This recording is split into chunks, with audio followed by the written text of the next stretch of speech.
Good morning students. आज का जो हमारा टॉपिक है लेक्चर सेकंड, उसमें हम जर्नल एंट्री, जितनी भी हमने बिजनेस ट्रांजैक्शन जो होती है उनकी जर्नल एंट्री के बारे में हम पढ़ेंगे। लेक्चर फर्स्ट में हमने ये पढ़ा था कि किसी अकाउंट को डेबिट कैसे करना है और किसी अकाउंट को क्रेडिट कैसे करना है। मीन डेबिट करने के लिए किस तरह से आप रूल फॉलो करेंगे, क्रेडिट करने के लिए आप किस तरह से रूल फॉलो करेंगे। उसके लिए मैं जो स्क्रीन है वो एक बार फिर आपके सामने शेयर कर रहा हूँ। Bhim purchase machinery worth is 20,000 rupees. First of all, read out the business transaction carefully. जो बिजनेस ट्रांजेक्शन उसको पढ़िए, whether it is related to business yes or no. Second, identify the affected accounts that may be minimum 2 accounts or more than 2 accounts. जो transaction है उसमें से 2 account आपको select करने हैं कि कौन कौन से अकाउंट पे इफेक्ट पड़ रहा है। इस ट्रांजैक्शन के मुताबिक इसमें 2 अकाउंट हैं, कैश अकाउंट और machinery account. Cash account read the identified the nature हुई कैश अकाउंट की रियल अकाउंट, मशीनरी अकाउंट की जो नेचर हुआ वो भी रियल अकाउंट। अब हम रियल अकाउंट के रूल पढ़ेंगे। Debit word comes in, credit word goes out.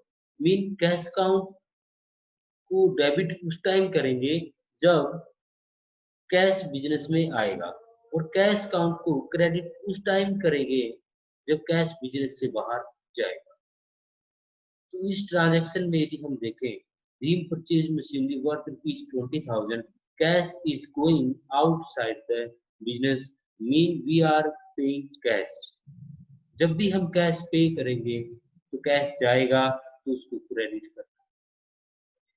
Cash पे करने से दूसरा अकाउंट ऑटोमेटिकली पता लग जाएगा कि डेबिट करना है या क्रेडिट, क्योंकि कैश पे किया है तो कैश जाएगा, क्रेडिट पर हो जाओ, इसलिए कैश को हमने क्रेडिट कर दिया था।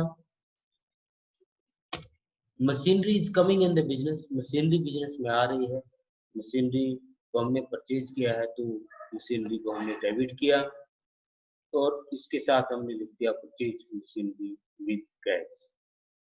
डेबिट का कॉलम है उसमें आप 20,000 अमाउंट डालेंगे, क्रेडिट का कॉलम है उसमें आप 20,000 अमाउंट डाल दीजिए। इस तरह से आपकी बिजनेस ट्रांजैक्शन है वो कंप्लीट हो जाएगी।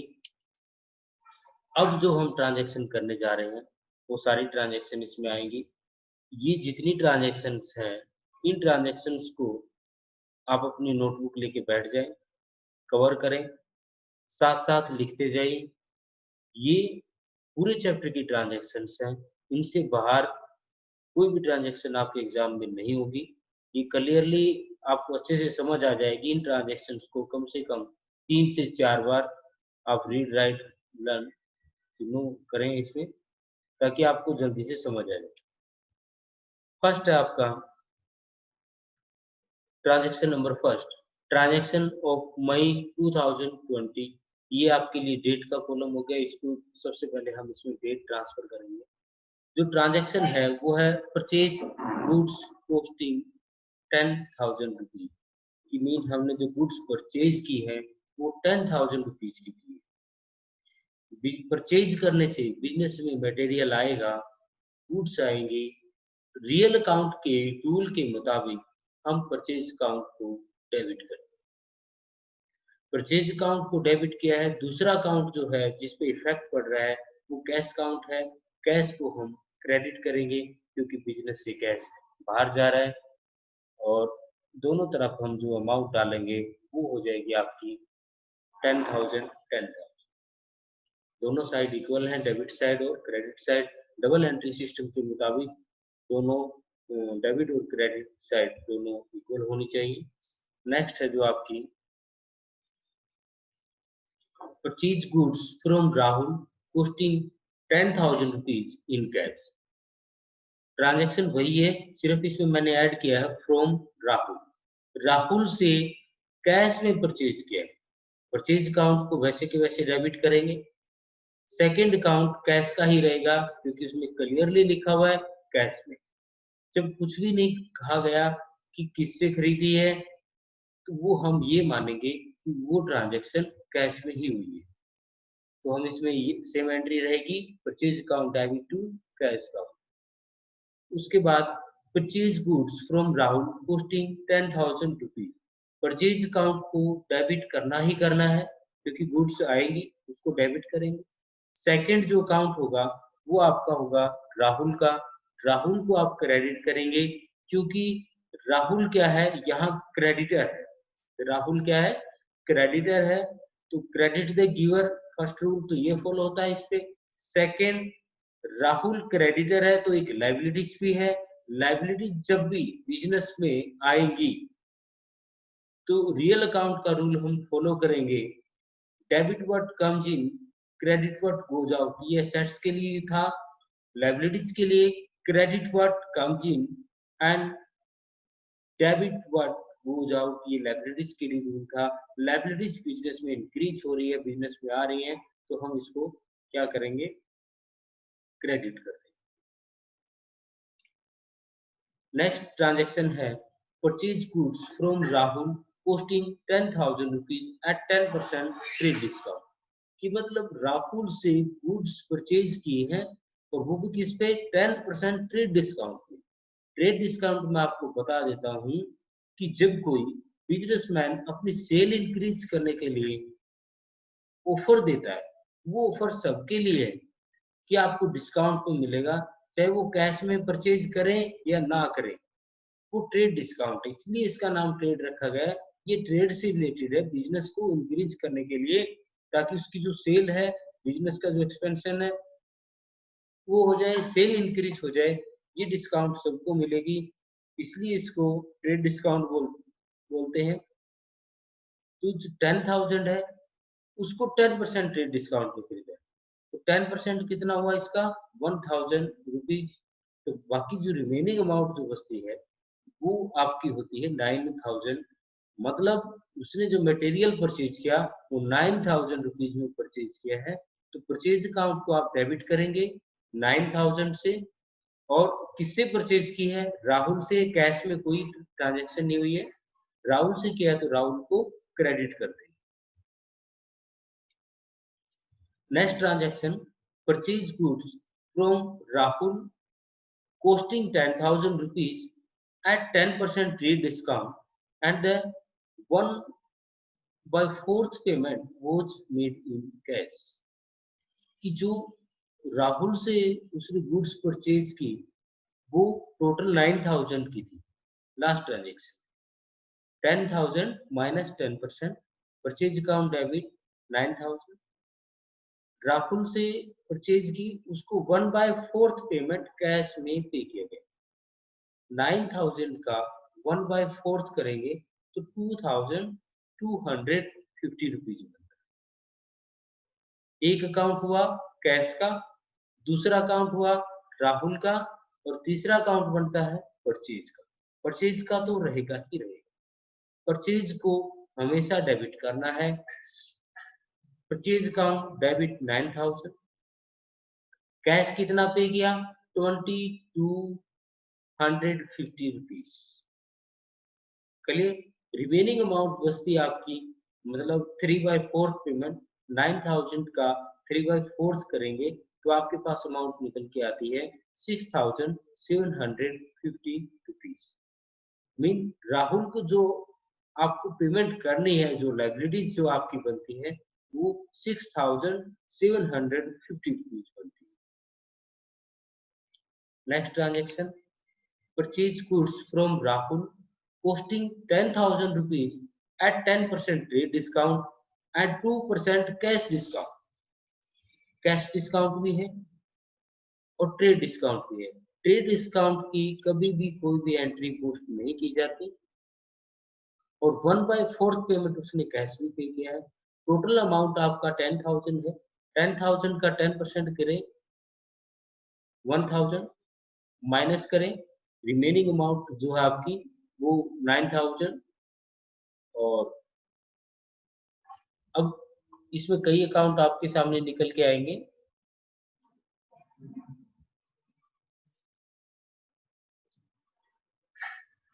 फर्स्ट परचेज अकाउंट 9000, राहुल को कितना पे करना है, 1/4 पेमेंट ही कैश में दी गई है। बाकी जो 3/4 पेमेंट है 9000 का 3/4 करेंगे, वो अमाउंट बचती है आपकी 6750 रुपीज।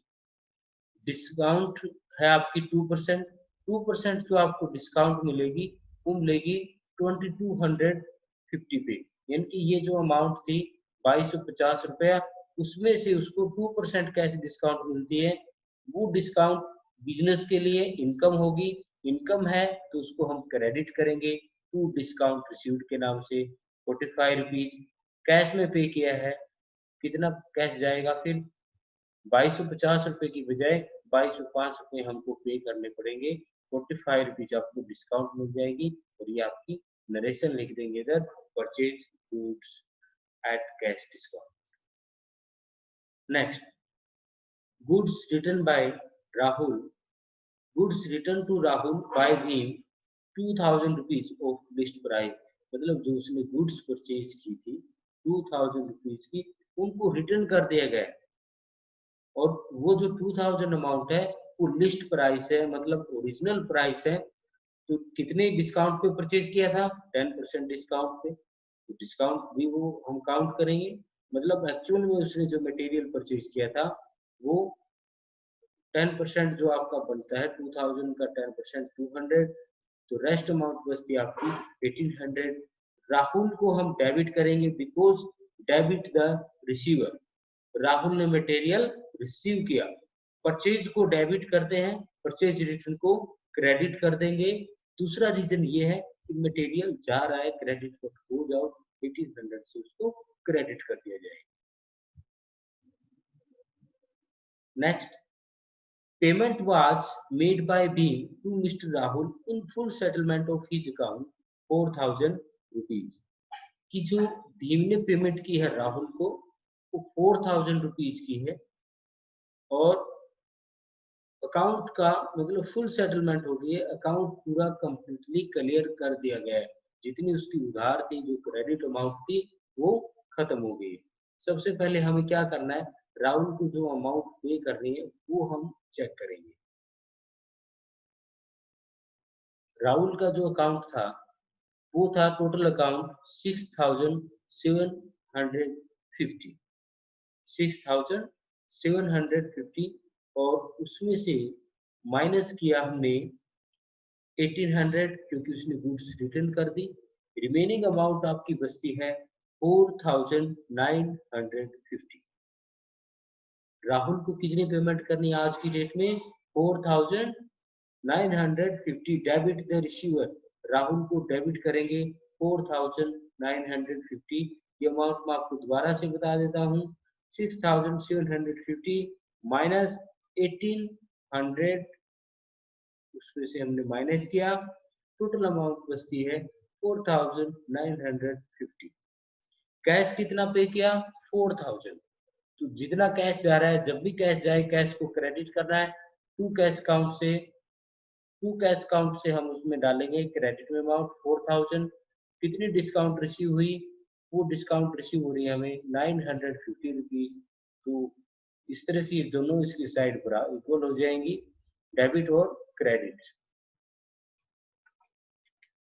सोल्ड गुड्स फॉर 12,000, मतलब गुड्स सेल किए 12,000 रुपीज की, क्लियरली लिखा हुआ है या नहीं लिखा हुआ वो हम चेक करेंगे कि कैश में है या नहीं है।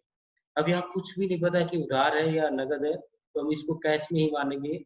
तो ये जो ट्रांजैक्शन है कैश की ट्रांजैक्शन रहेगी। Cash count debit to sale account, cash आएगा, डेबिट बट कम दिन इसलिए कैश को डेबिट किया है। फर्स्ट काउंट आपका कैश का, सेकंड अकाउंट आपका हो जाएगा सेल्स का, सेल्स को हमेशा क्रेडिट करना है। सेल को क्रेडिट करने का रीजन ये है क्योंकि बिजनेस से मटेरियल बाहर जा रहा है, क्रेडिट पर हो जाओ, अमाउंट डाल देंगे इसमें हम 12,012। Sold goods to Naren for cash amounting 12,000 rupees, Naren को गुड्स सेल की गई है और वो गुड्स है 12,000 रुपीज की, कैश में किया है। कैश आएगा तो cash count debit 12,000, to sales account वो रहेगा कॉमन सब में, क्योंकि सेल को हमने क्रेडिट करना है, कैश को हम डेबिट करेंगे, सेल को क्रेडिट करेंगे। नेक्स्ट ट्रांजेक्शन आपकी रहेगी sold goods to Naren amounting 1200 rupees, कि नरेन को गुड्स सेल की है और वो कितने अमाउंट का है, 12,000 रुपीज का है। अब यहाँ पता नहीं लग रहा है कि वो कैश में है या क्रेडिट में, पता लग रहा है। इसके लिए हम क्या करेंगे, नरेन नाम दिया हुआ है, नरेन जो नाम दिया है कैश का तो है नहीं, यदि कैश होता तो ये नाम देने की जरूरत नहीं थी, इसलिए हम इसको क्रेडिट सेल मानेंगे। डेबिट द रिसीवर, नरेन ने मटेरियल रिसीव किया है इसलिए हम उसको डेबिट करेंगे। सेकंड, नरेन से हमें पैसा लेना है, नरेन हमारा डेटर है, नरेन हमारा डेटर है, उससे हमें अमाउंट रिसीव करनी है, तो जिससे हमें पैसा लेना है उसके अकाउंट को डेबिट करेंगे। असेट्स इंक्रीज हो रही है, debit what comes in, debtors हमारे बिजनेस में आ रहे हैं तो हम उसकी वजह से भी नरेन को डेबिट करेंगे 12,000 रुपीज से। सेकेंड अकाउंट जो सेल का है ऑटोमेटिकली क्रेडिट हो जाएगा। Next transaction sold goods to Naren amounting 12,000 rupees at 10% trade discount, जो उसने गुड्स थी वो नरेन को 10% ट्रेड डिस्काउंट पे सेल कर दी, कैश में नहीं है। सबसे पहली बात, सेल को हम क्रेडिट करेंगे, नरेन को डेबिट करेंगे। नरेन हमारा डेटर है इसलिए इसको डेबिट करेंगे, कितनी अमाउंट से, 12,000 minus 10% of 12,000 that is 1200 rupees. 12,000 में से 1200 माइनस करेंगे तो आपके पास जो अमाउंट निकल के आती है वो 10,800 rupees. Naren account debit 10,800, to sales account 10,800। Next transaction sold goods to Naren amounting 12,000 rupees at 10% trade discount and 5% cash discount, की जो goods थी 12,000 की थी उसको 10% ट्रेड डिस्काउंट पे सेल किया, टोटल अमाउंट आपके पास निकल के आती है 10,800। क्लियर है। उसके बाद 5% उसको कैश डिस्काउंट पे भी सेल किया गया है, कैश डिस्काउंट उसी अमाउंट पे मिलेगी जिस अमाउंट को पे किया गया।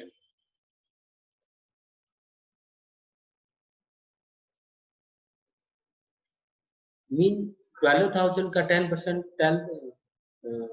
10,000 12,000 का 10% बनता है 1,200 रुपीज, माइनस करने के बाद आपके पास अमाउंट निकल के आई थी 10,800।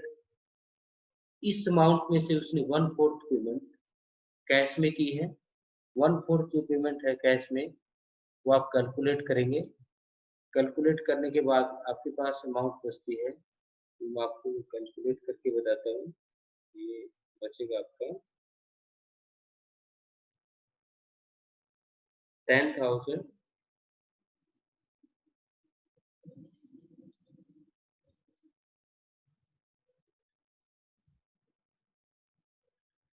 टोटल अमाउंट जो है 10,800 का 1/4 करेंगे वो बनता है 2,700।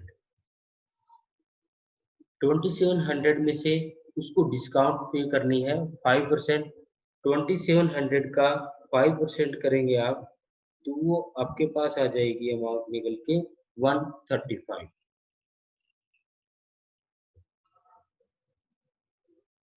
दोबारा से इस ट्रांजेक्शन को देखते हैं।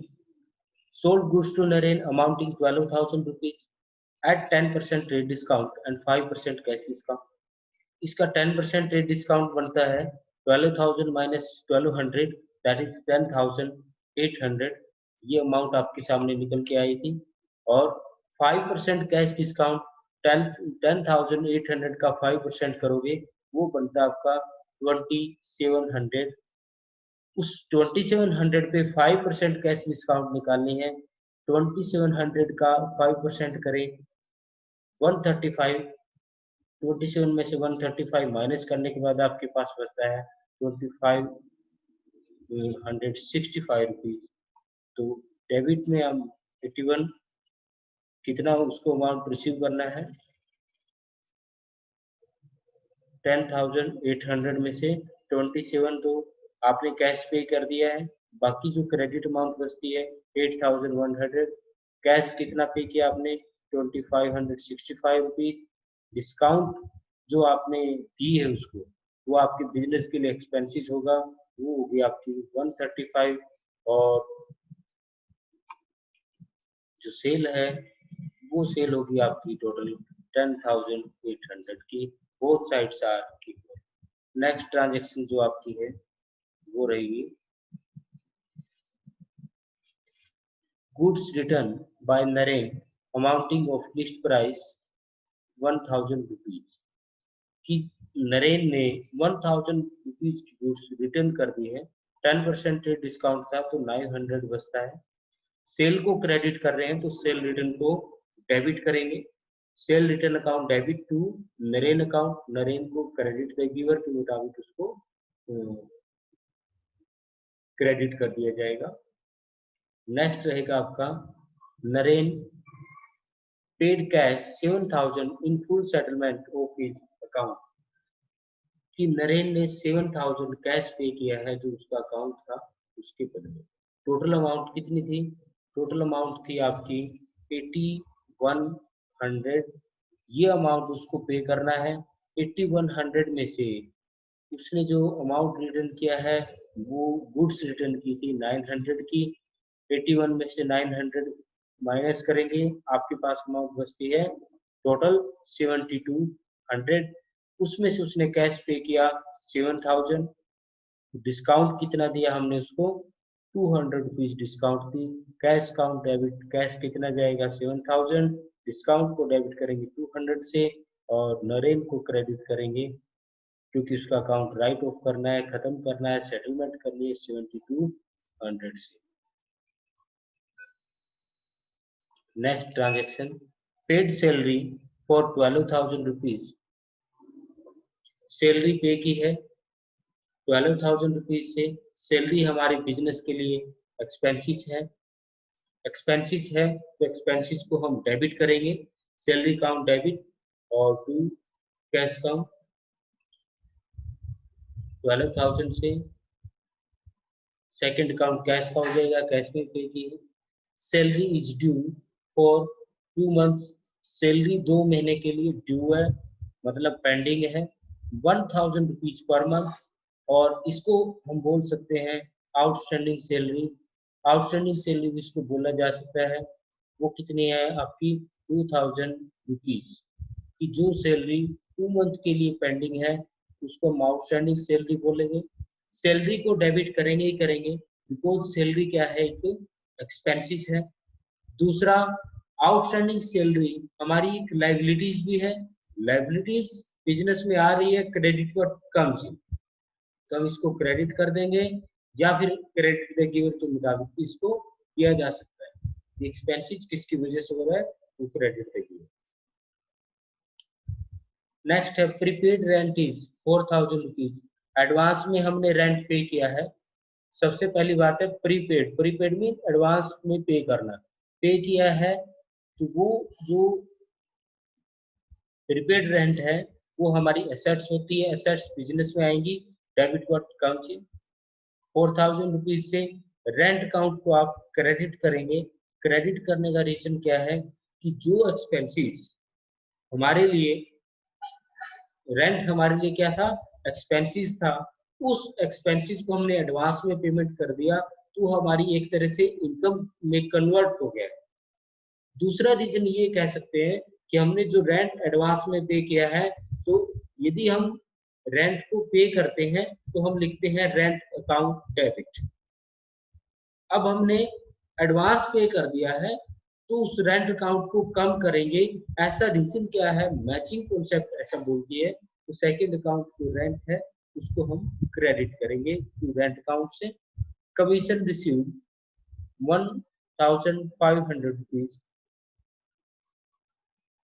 कमीशन रिसीव हुआ तो कैश में रिसीव होगा, cash account debit to to commission account, 1500 cash को डेबिट करेंगे, डेबिट वर्ड काम से। कमीशन हमारी इनकम है तो उसको क्रेडिट किया जाए। Commission to be received is 500 rupees और एक्रूड कमीशन इज 500 रुपीज। मतलब जो कमीशन रिसीव होने वाला है वो कितना है, 500 रुपीज है। दूसरा, इसको हम एक्रूड कमीशन भी बोलते हैं कि जो इनकम हमने अर्न कर ली है लेकिन उसको अभी तक रिसीव नहीं किया है, वो इनकम कहलाती है हमारी एक्रूड। इसको आउटस्टैंडिंग इनकम भी बोलते हैं, आउटस्टैंडिंग कमीशन भी कह सकते हैं। एसेट्स हमारे बिजनेस में आएंगी, एसेट्स इंक्रीज हो रही है एक तरह से, डेबिट वर्ड कम जिन हो रहा है तो एसेट्स आएंगी, accrued commission account debit to commission account. उसके बाद जो आपकी है ट्रांजैक्शन ऑफ जुलाई 2020 की, rent received in advance 800 rupees. Rent को हम डेबिट करेंगे ही करेंगे टू एडवांस रेंट हमारी लायबिलिटीज पड़ेगी, रेंट को डेबिट कर देंगे। Machinery purchase worth rupees 20,000 rupees, machinery को डेबिट करेंगे 20,000 रुपीज से, क्योंकि हमने मशीनरी परचेज किया है, मशीनरी बिजनेस में आ रही है, कैश जा रहा है तो कैश अकाउंट से। Machinery purchase worth rupees 20,000 and 1,000 rupees spent on it's installation. कि जो मशीन हमने परचेज की उसमें 1,000 रुपीज हमने उसके इंस्टॉलेशन पे भी उसके एक्सपेंसेस हुए हैं। 1,000 उस पर इंस्टॉल किया है तो टोटल जो मशीनरी कॉस्ट है वो होगी आपकी 21,000। Machinery account debit to cash account, cash business से जाएगा। Depreciation was charged on machinery 21,000 rupees की जो मशीनरी थी उसकी बात कर रहे हैं at the rate 10% per annum. Depreciation business के लिए एक्सपेंसेस है। डेप्रिसिएशन होता है बिजनेस में किसी भी एसेट्स की वैल्यू का कम होना, decreasing value of any assets. तो डेप्रिसिएशन को हम डेबिट करेंगे, एक्सपेंसेस को डेबिट किया। मशीनरी बिजनेस से बाहर जा रही है, मशीन की वैल्यू कम हो रही है, टू मशीनरी अकाउंट तो उसमें लिख देंगे और यहाँ नरेशन में लिख देंगे depreciation was charge. Sundry creditors paid 5,000। जो क्रेडिटर हैं जिनको पे करना चाहिए है, मतलब हम उनको पे करेंगे जो लायबिलिटीज पे करने हैं। Creditor account debit, debit the receiver to cash account, cash is going outside the business, out of business, to cash account 5,000 rupees. Old newspaper sold. Old newspaper sold mean हम कोई material cell करेंगे तो वो cell का लाएगी, asset cell करेंगे तो asset को सेल करना बोलेंगे। न्यूज़पेपर यदि हमने सेल किया है वो मिसलेनियस इनकम में काउंट होगा, वो कोई ना ही तो एसेट्स है एक तरह से और दूसरा वो मटेरियल भी नहीं है, तो कैश बिजनेस में आएगा, cash account debit to miscellaneous income. Charge interest on capital amounting 3,000 rupees. Interest on capital business के लिए एक्सपेंडिचर होता है, तो उसको डेबिट करेंगे, interest on capital account debit. और बिजनेसमैन की कैपिटल इंक्रीज होती है या वो एक्सपेंडिचर किसकी वजह से हुआ, बिजनेसमैन की वजह से हुआ, क्रेडिट पे की हुआ, टू कैपिटल अकाउंट उसमें हम कर देंगे। कैपिटल जब भी इंक्रीज होगी आप उसको क्रेडिट करें, कैश जब भी बिजनेस से बाहर जाए आप उसको क्रेडिट करें। इंटरेस्ट ऑन ड्रॉइंग कि जो उसने पर्सनल यूज के लिए अमाउंट विड्रॉल किया था उस अमाउंट पे इंटरेस्ट बिजनेस चार्ज करेगा, इससे बिजनेस को इनकम होगी तो टू इंटरेस्ट ऑन ड्रॉइंग उसको क्रेडिट किया जाएगा। दूसरा अकाउंट आपका बनता है ड्रॉइंग अकाउंट भी हो सकता है, कैपिटल अकाउंट भी लिख सकते हैं, जनरली इसको ड्रॉइंग अकाउंट में शो किया जाता है। 1,000 रुपीज से डेबिट और क्रेडिट में एंट्री पोस्ट हो जाएगी। उसके बाद नेक्स्ट लेक्चर में हम पढ़ेंगे बैंकिंग ट्रांजैक्शन बैंकिंग ट्रांजैक्शन का जो चैप्टर है उससे पहले आप ये ट्रांजैक्शन अच्छे से कर ले ताकि आपको कोई दिक्कत ना हो।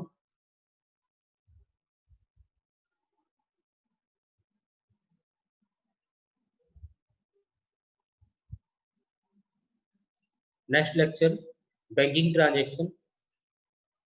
Banking transaction mean first of all हम ये बात करते हैं बैंक होता क्या है। The term bank is either derived from old Italian word banca or from a French word bank. Both mean a banks or money exchange table.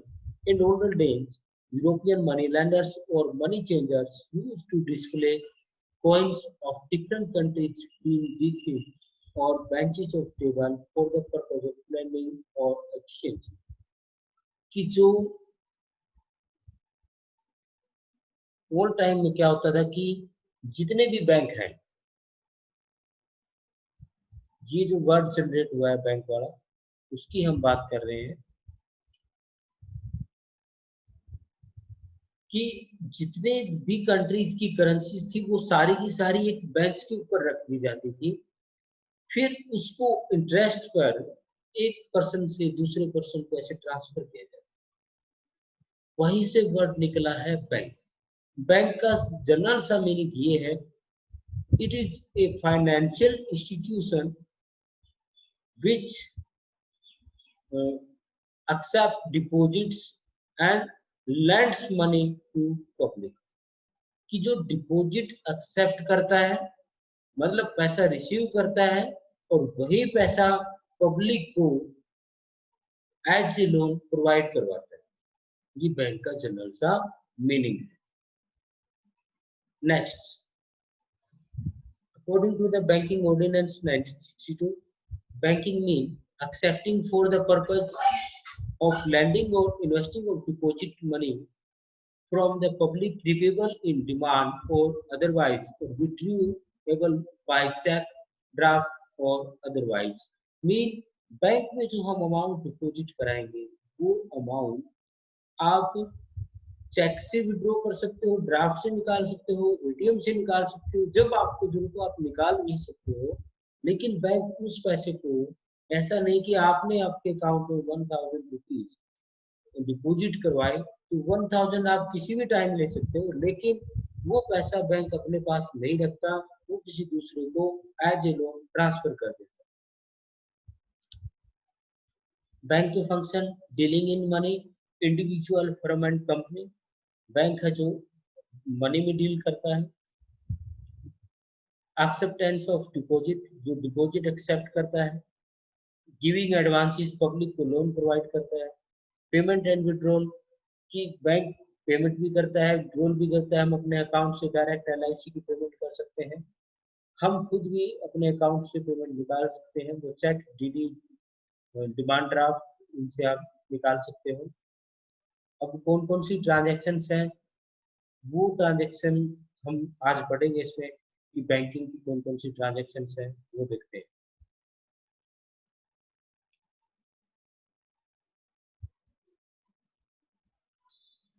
First transaction है amount is deposited into the bank, कि bank में deposit करवाया गया 1000 rupees. Cash और bank के बारे में common बात मैं आपको बता देता हूँ, जब भी कैश कम हो उसको आप क्रेडिट करें, जब भी बैंक से पैसा कम हो उसको भी आप क्रेडिट करें, जब भी बैंक में पैसा बढ़े, आपके बैंक अकाउंट में पैसा बढ़े उसको आप डेबिट करें, जब भी आपका कैश बढ़े उसको भी आप डेबिट करें। मतलब कैश और बैंक जब भी इंक्रीज होते हैं आप उनको डेबिट करेंगे, कैश और बैंक जब भी कम होते हैं आप उनको क्रेडिट करेंगे। फर्स्ट ट्रांजेक्शन आपकी amount is deposited into the bank 1000 rupees. Cash हमारे पास से कम हो जाएगा तो हम कैश को कम करेंगे टू कैश काउंट 1000 से। बैंक अकाउंट हमारा इंक्रीज हो जाएगा, बैंक को डेबिट कर देंगे।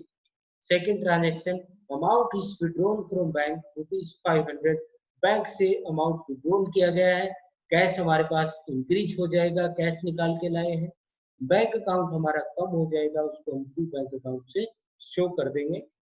Next, amount is withdrawn from bank rupees 500 for personal use. Personal use के लिए बैंक से कैश निकाला है। पर्सनल यूज है तो सीधी सी बात है, ड्राइंग है। ड्राइंग का डीआर फर्स्ट लेटर है जो दो डीआर, उसको हमेशा डेबिट करना है। Drawing account debit. Debit the receiver, businessman का एक अकाउंट होता है, या तो कैपिटल या फिर ड्राइंग। यहाँ ड्राइंग अकाउंट उसका है, तो debit the receiver, drawing account को डेबिट करेंगे। बैंक अकाउंट हमारा कम हो रहा है तो टू बैंक अकाउंट से अमाउंट दोनों साइड उसकी पोस्ट कर दी जाएगी। Cheque received from Naitik and is deposited on the same day 2000 rupees. Cheque क्या होता है कि हम किसी थर्ड पर्सन को एक पेपर देते हैं, उसमें सारी की सारी डिटेल लिखी होती है, कितनी अमाउंट आप विड्रॉल कर सकते हैं, उस पर आपकी ऑथराइज सिग्नेचर होते हैं जो आपने बैंक में दिए हुए, वही सिग्नेचर यदि मैच करते हैं तो बैंक आपका पैसा उस पर्सन को दे देगा जिसको आपने चेक इशू किया था, चेक काट के दिया था।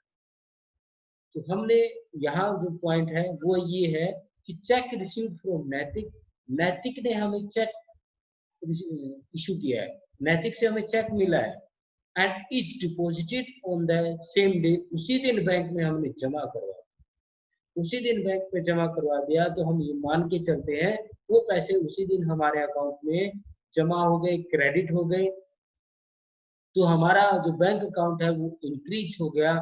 इंक्रीज हुआ तो हम क्या करेंगे, बैंक अकाउंट डेबिट। किसने दिया, क्रेडिट दे गिवर टू नैतिक account. Next, check received from Natick and is not deposited on the same day rupees 2000। नैतिक से जो चेक रिसीव हुआ था वो बैंक में डिपॉजिट नहीं करवा गया। सीधी सी बात है, बैंक अकाउंट को कोई इफेक्ट नहीं पड़ेगा, इसका इफेक्ट पड़ेगा किस पे, फिर कैश इंक्रीज हो जाएगा। मीन हम उसको कैश ही मानते हैं, यदि आपके पास किसी का चेक है तो आप मानोगे कि मेरे पास कैश है, तो हम एंट्री करेंगे कैश अकाउंट डेबिट टू नैतिक account. Amount is withdrawn from bank 5000 rupees for business use. Business use के लिए कैश विड्रॉल किया गया है 5000 रुपीज। पर्सनल यूज होता है तो ड्रॉइंग, अब बिजनेस के लिए तो बिजनेस के लिए यूज करेंगे। बिजनेस में जो कैश है वो इंक्रीज हो जाएगा, cash account debit to bank account. इससे हम एंट्री सेकेंड एंट्री की है। वैसे service charges deducted by the bank, bank ने जो सर्विस चार्ज लिए वो कितने हैं, 100 रुपीज। हमारी पासबुक से कई बार कोई अमाउंट डिडक्ट हो जाती है, कम हो जाती है, डेबिट हो जाती है, उस अमाउंट को क्यों लेता है बैंक, हो सकता है वो पासबुक के चार्जेस हैं, एटीएम के चार्जेस हैं, एसएमएस चार्जेस हैं, या अदर चार्जेस है, कोई भी किसी भी तरह का चार्जेस है वो कहलाएगा आपका bank charges. Bank charges business के लिए एक्सपेंडिचर होता है, एक्सपेंसिस होता है, उसको आप डेबिट करेंगे क्योंकि एक्सपेंसिस को हम डेबिट करते हैं, और क्रेडिट करेंगे हम टू बैंक अकाउंट क्योंकि हमारा बैंक अकाउंट कम हो गया है, इसलिए हम उसको क्रेडिट करेंगे। Interest allowed by the bank on fixed deposit 700 rupees. आपने जो बैंक में एफडी करवाई हुई थी, फिक्स्ड डिपॉजिट करवाया हुआ था, जो पैसा जमा करवाया हुआ था, उस पर आपको 700 रुपीज इंटरेस्ट की कलेक्शन हो रही है, तो आपका बैंक अकाउंट इंक्रीज हो जाएगा, आपके अकाउंट में पैसे जमा होंगे, इसलिए आप अपने बैंक अकाउंट को डेबिट करेंगे। इंटरेस्ट हमारे लिए इनकम है, तो to interest on deposit account, या हम लिख सकते हैं to interest account, interest allowed by the bank.